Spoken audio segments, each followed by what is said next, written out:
Oi, amados, tudo bem? Blogueira esquerdista foi defender o projeto de censura assinado pelo descondenado Lulis, ganhou um esculacho bem dado pelo professor Demétrio Magnoli ao vivo e quase chorou no final. Vamos pro vídeo, mas antes deixe seu like, compartilhe esse vídeo e comenta aqui embaixo a sua opinião sobre isso. Agora bora pro vídeo.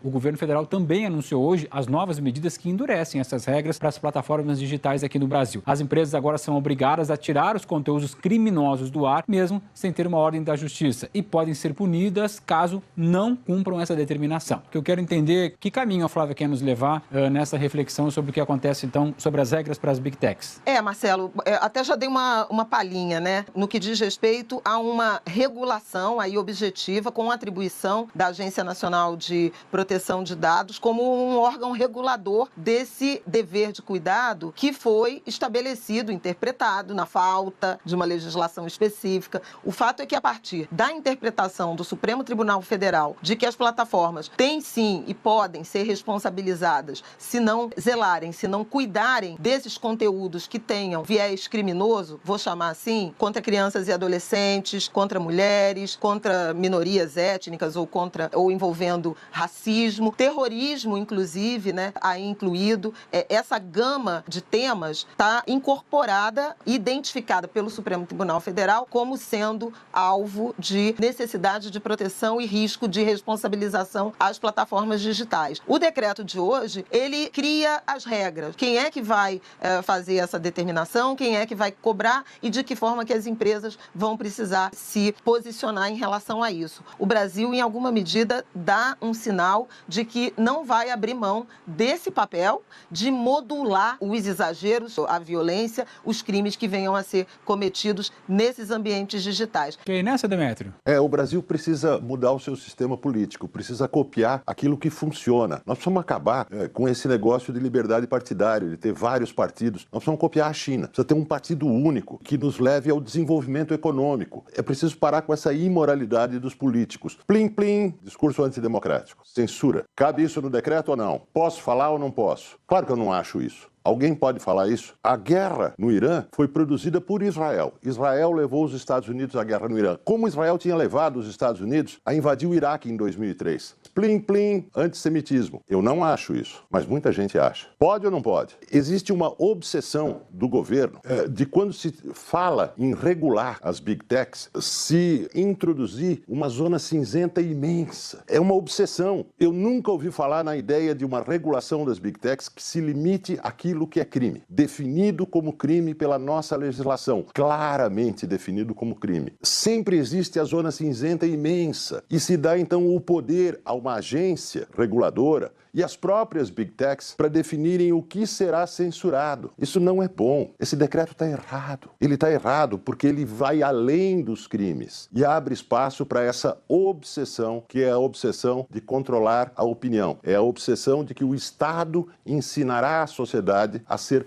legal, boazinha e agradável. O Estado vem tentando fazer isso há bastante tempo. Não tem dado certo, pelo que a gente vê nas redes sociais. Se a gente insistir, vai dar cada vez mais errado. A Inglaterra tem insistido nisso. Milhares de pessoas dos últimos anos foram às delegacias. Alguns cumpriram dias ou semanas de prisão, pagaram multas muito grandes por opiniões débeis mentais escritas na rede social. Não crimes, opiniões débeis mentais escritas nas redes sociais. Um dos resultados não é só isso, mas uma das coisas que isso produziu é o fato de que o partido da extrema-direita, Partido da Reforma, de Nigel Farage, hoje é o maior partido britânico. E um dos fatores evidenciado por pesquisas é essa obsessão censória do Estado. Nós precisamos de uma primeira emenda, como a que existe nos Estados Unidos. E depois a gente pune os crimes. Não, concordo com o Demétrio. Você não pode censurar, em hipótese alguma, uma opinião de uma pessoa. Se a pessoa cometer crime de racismo, cometer uma calúnia,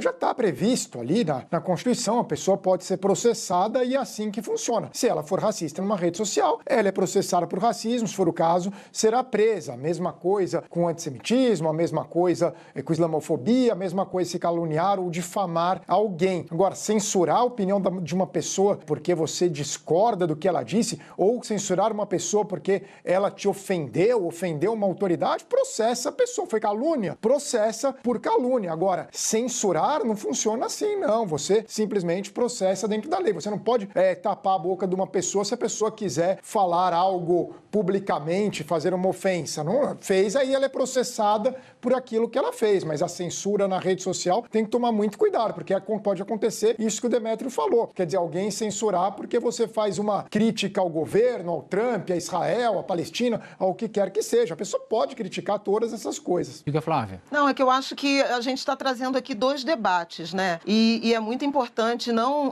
confundir esse tema de censura, de supostamente opinião, liberdade de expressão, com crimes objetivos e barreiras objetivas, pelo menos na interrupção de cadeias criminosas. Então, se você tem objetivamente conteúdo circulando que exibe imagens de menores e você não tem nas plataformas o eco para interromper esse ciclo criminoso, é óbvio que o governo tem que atuar. É óbvio que precisa de uma regulação, porque na rua é assim. Eu vou até trazer um pouco dessa imagem que alguns ministros do STF, inclusive, trazem. Se você não pode tirar a roupa e exibir uma mulher na rua, você também não pode fazer isso numa rede social. E a plataforma tem um nível de responsabilização, sobretudo se esse conteúdo for incentivado. É muito disso que trata a decisão do Supremo Tribunal Federal, o ECA digital e a regulação. O problema é que não é assim, porque tudo isso é crime. Tudo isso que a Flávia disse é crime. Então, se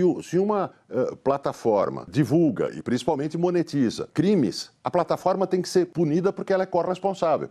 Assim como se um jornal publicar coisas que são crimes, o jornal vai ser corresponsável e vai ser punido. Só que eu li o que o Supremo decidiu. Eu sei o que o Supremo decidiu. Essas duas análises que eu fiz sobre o sistema político chinês, nós vamos acabar com essa bagunça dos partidos, ter um partido único, isso pode ser interpretado como um discurso antidemocrático de acordo com a decisão do Supremo. Vai depender de quem interprete. E o governo decidiu que quem interpreta é a plataforma, é a Big Tech. Da mesma forma, aquela minha análise débil mental sobre o fato de que Israel produziu todas as guerras desde 48 e que o sionismo já produzia guerras antes, pode ser interpretado como antissemitismo. E se for interpretado como antissemitismo, então será interpretado como crime, porque existe uma obsessão censória que usa como argumento, como álibi, punir os crimes que devem ser punidos. Mas não foi isso que o Supremo escreveu. O Supremo escreveu que essas coisas que eu falei podem ser punidas. Eu basicamente concordo com o Demétrio e discordo quando a Flávia diz que a gente está tratando de duas coisas diferentes. São exatamente as mesmas coisas. Tudo que ela descreveu, de fato, está previsto no Código Penal. Ninguém tem dúvida de que é crime e ninguém tem dúvida de que merece punição. Eu me refiro justamente aos casos em que não são tão claros, aos casos da zona fronteiriça, da zona cinzenta, como, repito, já aconteceu recentemente. É um caso em que uma opinião foi transformada em crime de disseminação de fake news. E aí a plataforma retirou, porque no entendimento da plataforma, isso foi um delito de disseminação de fake news. Isso vai caber à plataforma decidir, e como a plataforma não vai querer ser punida nem multada, evidentemente ela vai tender, na dúvida, a censurar e a retirar o conteúdo, seja o que for.